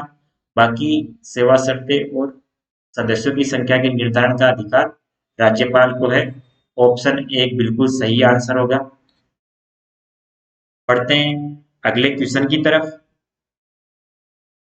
अगला क्वेश्चन आपके सामने है, राजस्थान लोक सेवा आयोग अपना वार्षिक प्रतिवेदन किसे प्रस्तुत करता है। जी, कोई भी एक आयोग होता है, कोई भी एक संस्था होती है, उसको अपना जो वार्षिक रिपोर्ट है वो पेश करनी होती है। और क्वेश्चन पूछा जा रहा है कि आयोग ये रिपोर्ट किसे पेश करता है। इसका उल्लेख आर्टिकल 323 में दिया गया है कि आयोग, आर्टिकल 323 में कहा गया है कि राजस्थान लोक सेवा आयोग आरपीएससी अपनी जो वार्षिक रिपोर्ट है, एनुअल रिपोर्ट, राजस्थान के गवर्नर को पेश करेगा और राजस्थान का गवर्नर इसे विधानसभा के पटल पर रखेगा। तो इसका आंसर, सही आंसर होगा गवर्नर। गवर्नर को राजस्थान लोक सेवा आयोग अपनी वार्षिक रिपोर्ट पेश करता है। आर्टिकल कौन सा है? आर्टिकल 323 है। हम अवेलेबल ऑप्शन देखते हैं। राजस्थान के मुख्यमंत्री को, जी बिल्कुल गलत ऑप्शन, गलत आंसर है। इसके बाद में हम ऑप्शन देखते हैं। राजस्थान उच्च न्यायालय के मुख्य न्यायमूर्ति को रिपोर्ट नहीं दी जाती है। मुख्य न्यायमूर्ति का आरपीसी में किसी भी तरीके का रोल नहीं है, तो ये मुख्य न्यायमूर्ति या न्यायमूर्ति राजस्थान का जो हाई कोर्ट है, वो कोई भी मामला आरपीसी के संबंध में नहीं देख सकता। हाँ, वो बात अलग है कि आरपीसी की सारी वैकेंसी राजस्थान के हाई कोर्ट में ही पड़ी रहती है। इसके बाद में अगला ऑप्शन है भारत के राष्ट्रपति को। तो सही ऑप्शन होगा राजस्थान के राज्यपाल को आरपीसी अपनी वार्षिक रिपोर्ट पेश करता है। बढ़ते हैं अगले क्वेश्चन की तरफ। सेकंड ऑप्शन बिल्कुल सही आंसर है, मैंने यहाँ पर मार्क कर दिया, आप देख लीजिए, किसी भी तरीके का कंफ्यूजन ना हो और मेरे साथ लगातार प्रैक्टिस करते चलिए। ये मैंने जो पिछले एग्जाम्स के सभी जो क्वेश्चन हैं, जो आरपीएससी द्वारा या जो सबऑर्डिनेट बोर्ड है उसके द्वारा पूछे गए, वो सभी एग्जाम्स के क्वेश्चन मैंने यहाँ पर लिए हैं, जिनमें आरएस प्री के क्वेश्चन है, एसीएफ में आए हुए क्वेश्चन है, ग्रेड 1, 2, 3 में आए हुए क्वेश्चन है और राजस्थान की अन्य एग्जाम्स के भी क्वेश्चन यहाँ पर है। तो सभी क्वेश्चन मैंने एक बार मेंशन किए हैं ताकि हम लोग अपनी तैयारी को इवेल्युएट कर सके, हमें पता लगे कि हमारी तैयारी कैसी है, एग्जाम का ट्रेंड कैसा है और क्वेश्चन कैसे बनते हैं। बढ़ते हैं अगले क्वेश्चन की तरफ। अगला क्वेश्चन है राजस्थान लोक सेवा आयोग का गठन कब हुआ? गठन के बारे में यहाँ पर पूछा जा रहा है। राजस्थान लोक सेवा आयोग का गठन कब हुआ? तो मैंने आपसे, जब आरपीसी हमारा लेक्चर हुआ था आरपीसी के बारे में, तो मैंने आपको 3 डेट के बारे में बताया था। एक तो डेट थी 16 अगस्त 1949 और दूसरी डेट थी 20 अगस्त 1949 और एक डेट थी 22 दिसंबर 1949। अब जो 16 अगस्त 1949 को तो आरपीएससी की स्थापना हुई थी और 20 अगस्त 1949 को इसकी अधिसूचना जारी हुई थी, राजपत्र में प्रकाशित हुई थी इसकी अधिसूचना 20 अगस्त 1949 को और 22 दिसंबर 1949 को इसके अध्यक्ष और सदस्य नियुक्त हुए थे, तो ये प्रभाव में आया था। तो ये 3 डेट है, अगर आप तीनों याद रखते हैं तो आपका क्वेश्चन गलत होने की संभावना नहीं है। अब हम देखते हैं कि अवेलेबल ऑप्शन कौन से हैं। तो फोर्थ ऑप्शन यहाँ पर आपके सामने है 26 जनवरी 1950। जी बिल्कुल, इस दिन इंडिपेंडेंस डे होता है। भारत का संविधान इस दिन लागू हुआ था, 26 जनवरी 1950। मैं साथ साथ में कुछ अदर फैक्ट भी आपको बताते हुए चल रहा हूँ। इसके बाद में जो डेट है वो है 30 मार्च 1948। 30 मार्च को राजस्थान दिवस मनाया जाता है और यह राजस्थान के एकीकरण में चतुर्थ चरण की डेट है। जो फोर्थ चरण है, फोर्थ स्टेज है एकीकरण के दौरान, उसकी ये डेट है। उसके बाद में हम देखते हैं 1 नवंबर 1956। 1 नवंबर 1956 इस दिन राजस्थान का एकीकरण अस्तित्व में आ गया था, या राजस्थान अस्तित्व में आ गया था। आज का राजस्थान 1 नवंबर 1956 को अस्तित्व में आया था। इसके बाद में हम देखते हैं 20 अगस्त 1949। अब यहाँ पर एक चीज है कि अगर आप आरपीएससी की स्थापना के बारे में पढ़ के नहीं गए हैं और आपको इनका भी अगर ज्ञान नहीं है, ये बिल्कुल मैं बिगिनर्स के हिसाब से कह रहा हूँ, अगर आपको इन डेट्स का भी नॉलेज नहीं है और साथ में आप आरपीएससी के बारे में नहीं पढ़ के गए, तो आपको लगेगा कि यार 26 जनवरी 1950 को तो कुछ हुआ तो था, याद नहीं आ रहा है क्या हुआ था। 30 मार्च भी रेलेवेंट डेट लगेगी आपको, इसका भी याद नहीं आएगा। 1 नवंबर भी आपको पता नहीं लगेगा कि राजस्थान जीके में देखा हुआ तो है लेकिन आपने कुछ कंफर्म नहीं किया, चीजों को अलग अलग रख के नहीं पढ़ा, तो आप चारों ही डेट में कंफ्यूज होने वाले हैं और फिर तुक्के के हिसाब से चलेंगे तो आपका क्वेश्चन गलत भी हो सकता है, सही भी हो सकता है। तो हमारे अवेलेबल ऑप्शन के हिसाब से जो 20 अगस्त 1949 है वो वाला आंसर सही होगा। ऑप्शन एक बिल्कुल सही है, वो राइट आंसर है, बाकी के ऑप्शन गलत है। राजस्थान लोक सेवा आयोग का गठन 16 अगस्त को स्थापना हुई थी और 20 अगस्त को अधिसूचना राजपत्र में प्रकाशित हुई थी और 22 दिसंबर 2019 को श्री एस के घोष जो इसके प्रथम अध्यक्ष थे, उन्होंने अपना कार्यभार संभाला था, इसलिए ये प्रभाव में माना जाता है 22 दिसंबर 1949 से। इसके बाद में है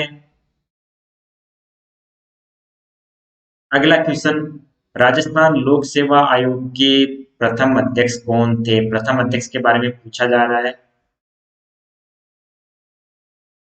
तो हम देखते हैं, प्रथम अध्यक्ष अभी अभी हमने चर्चा की है जस्ट पिछले ही क्वेश्चन में। तो ये तो आपको ऐसा है कि आपको याद रखना है कि प्रथम अध्यक्ष कौन थे। बिल्कुल वन लाइनर क्वेश्चन है, कभी गलत होने की संभावना होनी नहीं चाहिए, इनको तो आप याद कर लीजिए बिल्कुल। एस के घोष सही आंसर होगा। बढ़ते हैं आगे क्वेश्चन की तरफ। अगला क्वेश्चन है, 1956 में राज्य पुनर्गठन के बाद किस समिति की सिफारिश पर, यह किसी समिति के बारे में यहाँ पर पूछा जा रहा है, किस समिति की सिफारिश पर राजस्थान लोक सेवा आयोग अजमेर स्थानांतरित किया गया? किस समिति की सिफारिश पर राजस्थान लोक सेवा आयोग अजमेर स्थानांतरित किया गया? तो यहाँ पर मैं आपको बता देता हूँ, राजस्थान लोक सेवा आयोग पहले जयपुर में इसका कार्यालय था, फिर सत्यनारायण राव समिति आई, उसने सिफारिश दी कि आरपीएससी को अजमेर में शिफ्ट कर दिया जाए।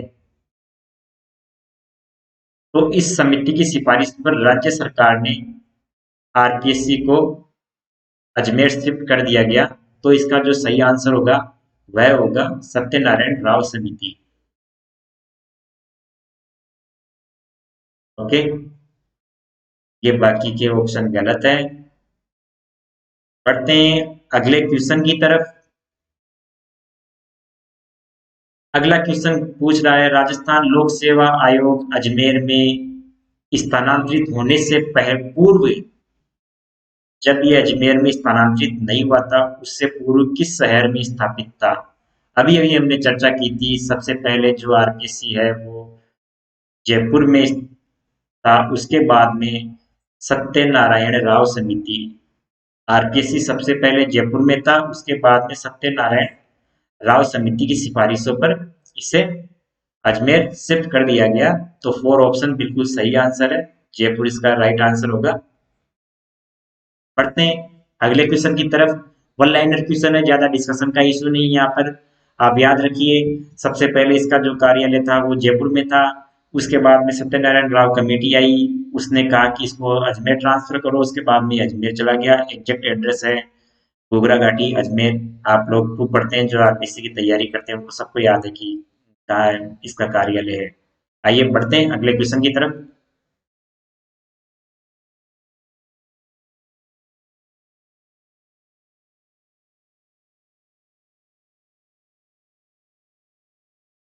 अगला क्वेश्चन है, राजस्थान लोक सेवा आयोग के सदस्यों की अध्यक्ष सहित कुल अनुमत संख्या कितनी है? अध्यक्ष सहित पूछा जा रहा है, इस पर भी आप ध्यान रखिए, अध्यक्ष सहित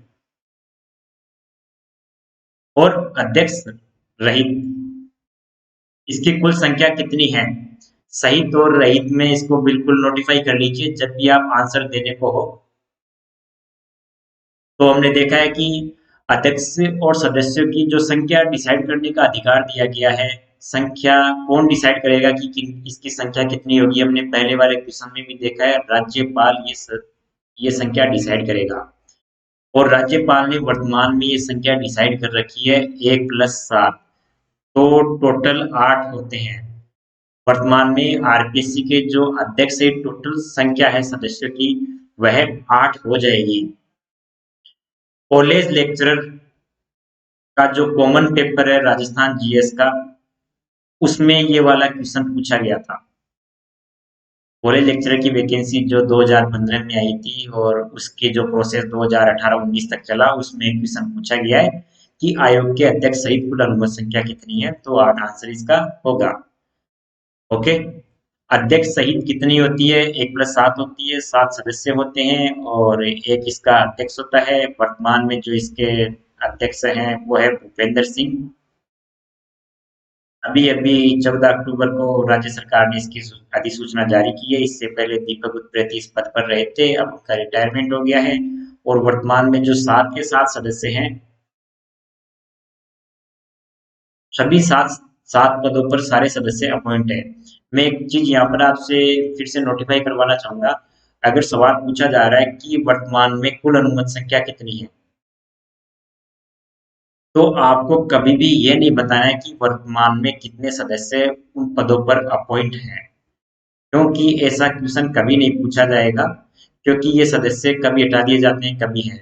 तो जो एग्जैक्टली जो डिसाइडेड नंबर्स है आरपीसी के मेंबर्स के, वही आपसे पूछा जाएगा। तो आप 1+7=8 हमेशा याद रखिए।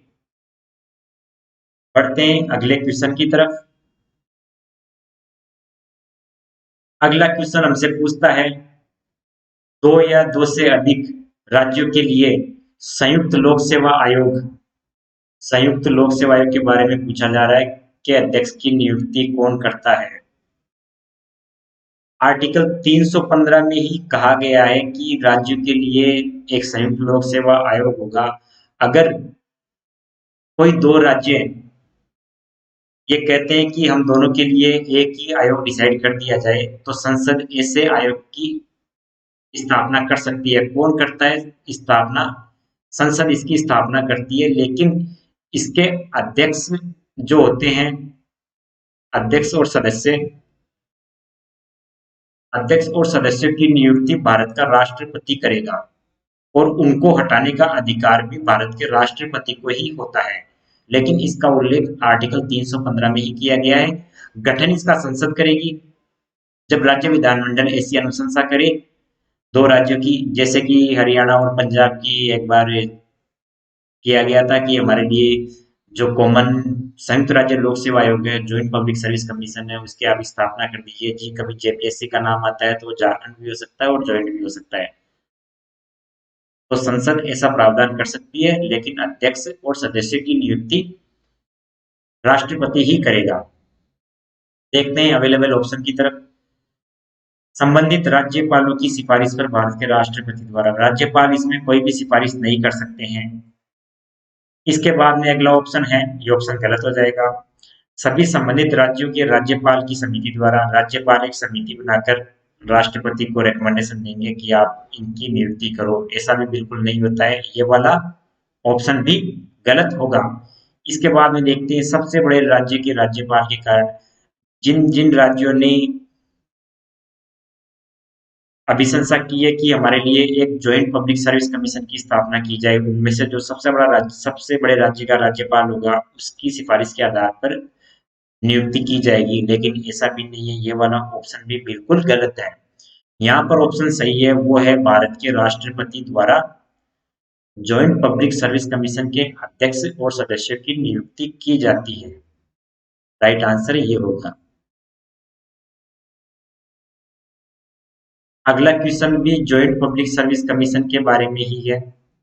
पूछा जा रहा है कि दो या अधिक राज्यों के लिए संयुक्त लोक सेवा आयोग की नियुक्ति का प्रावधान कौन करेगा।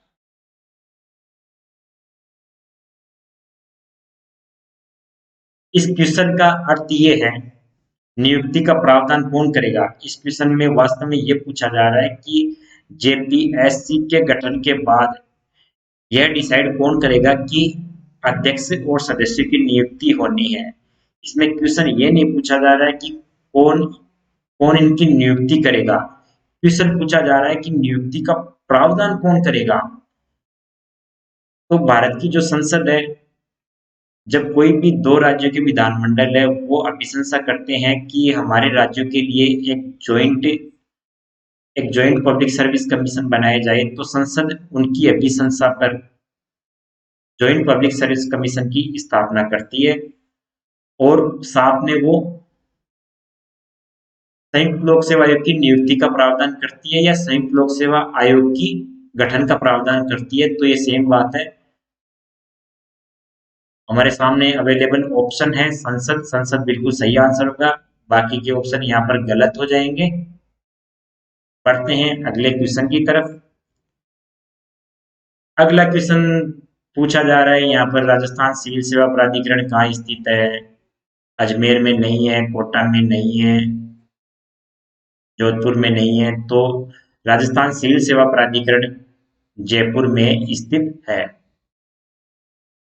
अब बढ़ते हैं अगले क्वेश्चन की तरफ।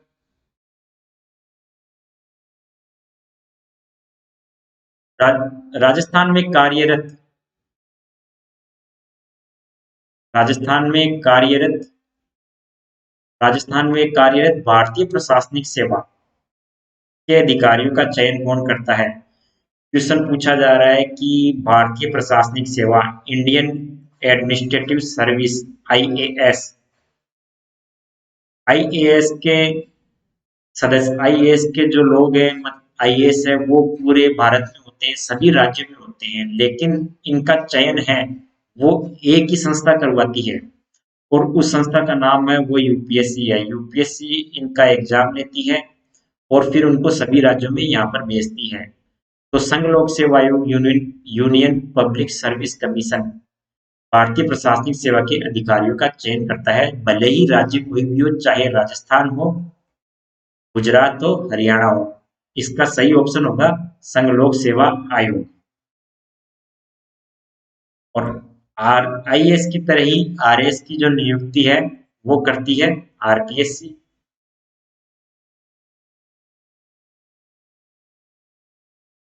पढ़ते हैं अगले क्वेश्चन की तरफ। अगला क्वेश्चन हमारे सामने है, राजस्थान लोक सेवा आयोग के संबंध में निम्नलिखित में से कौन सा सत्य नहीं है? ये पूछ रहा है कि आरपीएससी के बारे में कौन सा कथन सत्य नहीं है,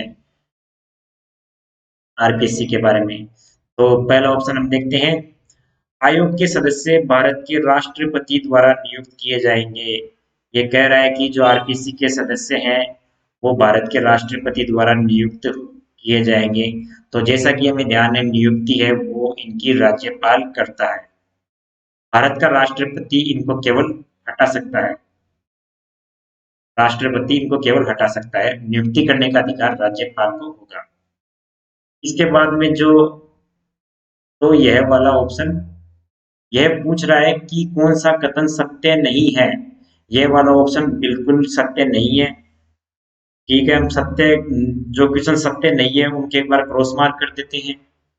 इसके बाद में अगला क्वेश्चन है, आयोग के सदस्य अपने पद से भारत के राष्ट्रपति द्वारा हटाए जाएंगे। बिल्कुल, अभी अभी हमने चर्चा की, भारत का जो राष्ट्रपति है वो आरपीएससी के सदस्य को हटा सकता है, तो ये वाला ऑप्शन सही है। जो ऑप्शन सही है उनको सही करते हैं और गलत ऑप्शन को गलत करते हैं, उसके बाद में हम इसके कोड मैच करेंगे। इसके बाद में अगला ऑप्शन है वो है, आयोग के अध्यक्ष का कार्यकाल अपने पद ग्रहण करने की तिथि से 6 वर्ष या 62 वर्ष, जो भी हो पहले होगा। कार्यकाल है आर्टिकल 316 में है, बिल्कुल सही हो कथन है ये। आरपीएससी के सदस्यों का कार्यकाल 6 वर्ष या 62 वर्ष ही होता है। इसके बाद में है, आयोग के सदस्य संघ लोक सेवा आयोग के अध्यक्ष पद पर नियुक्त हेतु पात्र होंगे। ये वाला ऑप्शन भी बिल्कुल सही है। तो क्वेश्चन पूछा जा रहा है कि कौन सा कथन सत्य नहीं है, तो हम यहाँ पर पहला ऑप्शन करेंगे कि पहला ऑप्शन बिल्कुल गलत है।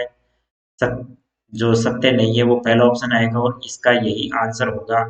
यह कथन है कि आयोग के सदस्य भारत के राष्ट्रपति द्वारा नियुक्त किए जाएंगे, नियुक्ति राज्यपाल के द्वारा होती है, राष्ट्रपति द्वारा नहीं। राष्ट्रपति को केवल हटाने का अधिकार होता है। बढ़ते हैं अगले क्वेश्चन की तरफ। अगला क्वेश्चन हमारे सामने, निम्न में से किस मामले में राज्य लोक सेवा आयोग से परामर्श नहीं लिया जाता है? क्वेश्चन कह रहा है कि आरपीएससी से किस मामले में परामर्श नहीं लिया जाता है। ये उसके कार्यों में आ गया है, तो कहता है कि सिविल सेवा के लिए भर्ती की पद्धति पर।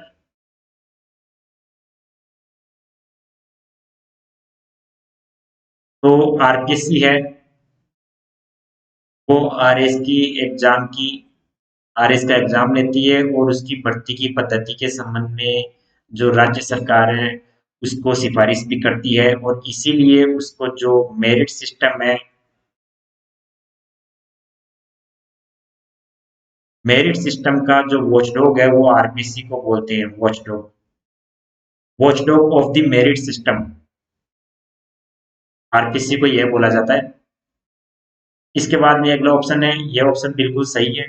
परामर्श पूछा जा रहा है, परामर्श नहीं लिया जाता है, तो यह ऑप्शन तो हम एक बार सही ऑप्शन को सही करते हैं, उसके बाद में गलत ऑप्शन को गलत करेंगे। सिविल सेवाओं की नियुक्ति में अनुसरण लिए जाने वाले सिद्धांतों पर, नियुक्ति में कौन कौन से सिद्धांतों को फॉलो किया जाना चाहिए, इस बारे में भी आरपीएससी सरकार को परामर्श देता है। इसके बाद में अगला ऑप्शन है, सिविल सेवाओं में प्रोन्नति एवं एक सेवा से दूसरी सेवा में अंतरण के लिए अनुसरण किए जाने वाले सिद्धांतों पर यह भी आरपीसी का एक कार्य है। आरपीसी इस बारे में राज्य सरकार को या राजस्थान सरकार को परामर्श देता है। इसके बाद में अंतिम ऑप्शन है, सिविल सेवाओं के स्थानांतरण पर ऐसी कोई भी जो परामर्श है वो आरपीसी से नहीं लिया जाता है, इसलिए जो फोर्थ ऑप्शन है वो सही आंसर होगा। मैं इसके गोला मार्क कर देता हूँ। यह आरपीसी से इस बारे में परामर्श नहीं लिया जाता है, बाकी तीनों उपरोक्त तीनों सिद्धांतों के बारे में, तीनों कथनों के बारे में आरपीसी से परामर्श लिया जाता है। ठीक है, इस तरीके से एक तरीके से आरपीसी के कार्य भी हमने देख लिए। हम पढ़ते हैं अगले क्वेश्चन की तरफ।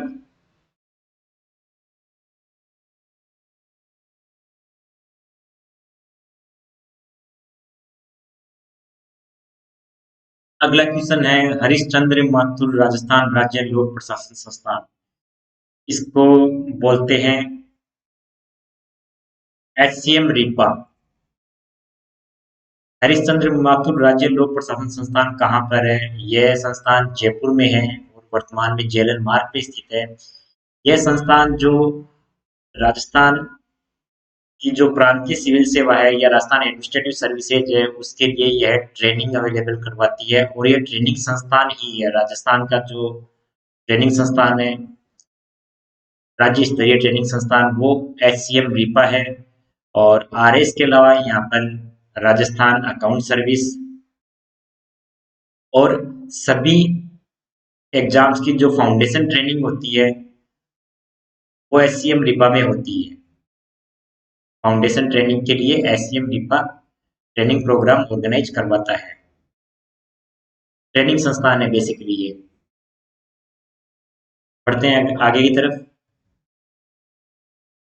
राजस्थान लोक सेवा आयोग के अध्यक्ष के रूप में निम्नलिखित में से किसका कार्यकाल सबसे लंबा रहा है? यह क्वेश्चन कई बार सोल्व करना बड़ा मुश्किल हो जाता है, क्योंकि हम देखते हैं कि पहले अध्यक्ष कौन है और वर्तमान में अध्यक्ष कौन है, लेकिन ऐसे क्वेश्चन भी एक दो बार पूछ लिए गए हैं। तो आप जो डीएस तिवाड़ी है, इसका सही ऑप्शन होगा। डीएस तिवाड़ी का जो कार्यकाल है वो आज तक के सभी अध्यक्षों में सबसे ज्यादा रहा है, केवल इन्हीं ऑप्शंस में नहीं है। आरपीसी के अब तक जितने भी सदस्य अध्यक्ष नियुक्त हो चुके हैं उनमें सबसे लंबा कार्यकाल डीएस तिवाड़ी का रहा है, या फैक्ट के रूप में याद रखें।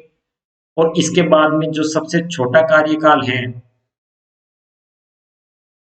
सबसे लंबा कार्यकाल रहा है डीएस तिवाड़ी का, और सबसे छोटा कार्यकाल रहा है पीएस यादव का। लगभग 37 दिन इन्होंने अपना कार्यकाल संभाला है, 37 दिन इन्होंने आरपीसी के अध्यक्ष के रूप में कार्य किया है। सबसे छोटा कार्यकाल पीएस यादव का है, पीएस यादव का सबसे छोटा कार्यकाल रहा, और सबसे जो लंबा कार्यकाल रहा वो डीएस तिवाड़ी का रहा। इन्होंने 1951 से लेके 1958 तक आरपीसी के अध्यक्ष के रूप में कार्य किया है। बढ़ते हैं अगले क्वेश्चन की तरफ। अगला क्वेश्चन पूछा जा रहा है, लोक सेवा दिवस किस दिन मनाया जाता है? आपके सामने अवेलेबल ऑप्शन है, 22 जून, बिल्कुल गलत आंसर है। इसके बाद में 21 सितंबर, 15 अगस्त, और फिर 21 अप्रैल। 21 अप्रैल को लोक सेवा दिवस मनाया जाता है। ठीक है, याद रखिए 21 April civil service day, civil service day 21 April को मनाया जाता है। अगला क्वेश्चन हमसे पूछ रहा है, निम्नलिखित में से कौन सा द्वितीय प्रशासनिक सुधार आयोग सेकंड एआरसी।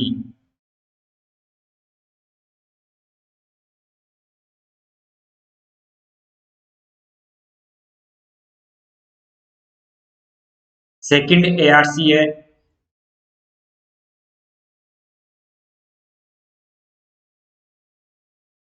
द्वितीय प्रशासनिक सुधार आयोग द्वारा राज्य लोक सेवा आयोग के कार्यों के बारे में सुझाव नहीं दिया गया। क्वेश्चन पूछना चाह रहा है कि सेकंड जो एआरसी है उसने कौन से सुझाव आरपीसी के बारे में नहीं दिए हैं। सेकंड एआरसी है उसकी स्थापना हुई थी 2005 में।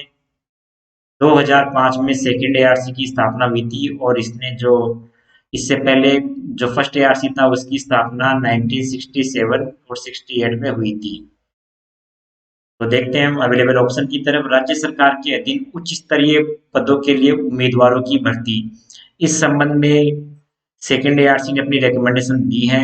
फिर विभागीय पदोन्नति समिति द्वारा वरिष्ठ स्तरीय पदोन्नति के लिए सरकार को परामर्श, इसमें भी आरपीएससी ने अपनी रिकमेंडेशन दी है। इसके बाद में जो अगला ऑप्शन है वह है सरकारी महाविद्यालयों एवं पूर्णतः राजकोष से पोषित विश्वविद्यालयों की इकाइयों में शैक्षणिक पदों पर भर्ती एवं पदोन्नति। यह रिकमेंडेशन भी आरपीएससी सेकंड एआरसी ने दी है। जो रिकमेंडेशन नहीं दी है वो है सेकंड ऑप्शन कि एक सेवा से दूसरी सेवा में अंतरण के लिए राज्य सरकार को परामर्श। इस संबंध में सेकंड एआरसी ने राज्य सरकार को कैसा भी परामर्श नहीं दिया है, तो जो सही आंसर है वो ऑप्शन सेकंड होगा। बढ़ते हैं अगले क्वेश्चन की तरफ। अगला क्वेश्चन है राजस्थान लोक सेवा गारंटी अधिनियम कब लागू किया गया।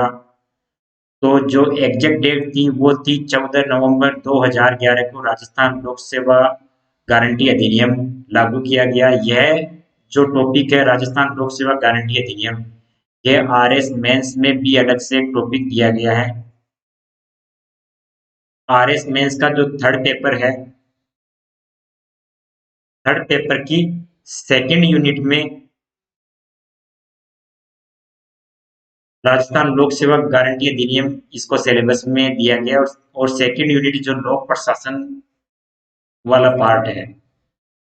तो अगर आप आरएस की तैयारी कर रहे हैं, आपको ऑब्जेक्टिव के हिसाब से ध्यान रखना है। साथ में राजस्थान लोक सेवा गारंटी अधिनियम कब लागू किया गया था, इसके बारे में भी आप थोड़ा विस्तार से पढ़ लीजिए। विस्तार से हम यहाँ पर अपनी आगे की क्लास में पढ़ेंगे जब हम आरएस मेंस की क्लास कराएंगे। ओके, तो 14 नवंबर 2011 को राजस्थान लोक सेवा गारंटी अधिनियम लागू किया गया था। पढ़ते हैं अगले क्वेश्चन की तरफ। राजस्थान लोक सेवाओं के प्रदान की गारंटी अधिनियम 2011 के अंतर्गत 15 विभागों की कुल कितनी सेवाएं दी गई है। यह एक्चुअली यह 3 या 4 साल पुराना क्वेश्चन है। उस समय 15 विभागों की कुल 108 सेवाएं थी, लेकिन वर्तमान में राजस्थान लोक सेवा गारंटी अधिनियम में 18 विभागों की कुल 153 सेवाएं दी गई है। और यह जो लेटेस्ट आर्थिक समीक्षा है 2019-20 की, उसमें दिया गया 18 विभागों की 153 सेवाओं को इसमें शामिल किया गया है। आप याद रखिए। और राज्य सरकार द्वारा जो भी अपडेट है उसके लिए राजस्थान की आर्थिक समीक्षा को लगातार रिवाइज करते रहिए। हम यहाँ पर भी उसका अध्ययन करेंगे, लेकिन आगे आने वाले कुछ लेक्चर्स में। तो 18 विभागों की 153 सेवाएं यहाँ पर दी गई है। ऑप्शन में नहीं है, लेकिन वर्तमान में यही क्वेश्चन है, यही आंसर है इसका। आप सभी को थैंक यू, आपने वीडियो देखा। Let's crack Rajasthan exams. आप सभी को थैंक्स। आपके कोई भी क्वेरी हो, कोई भी क्वेश्चन हो, तो आप मुझसे पूछिए, अपनी क्वेरी यहाँ पर रखिए। और एडमिशन के लिए, सब्सक्रिप्शन के लिए आप लाइव आर के प्रोमो कोड अप्लाई कीजिए और 10% डिस्काउंट फीस में पाइए। और मेरा चैनल सब्सक्राइब करना ना भूलें और बेल बटन दबाना भी ना भूलें। Thank you.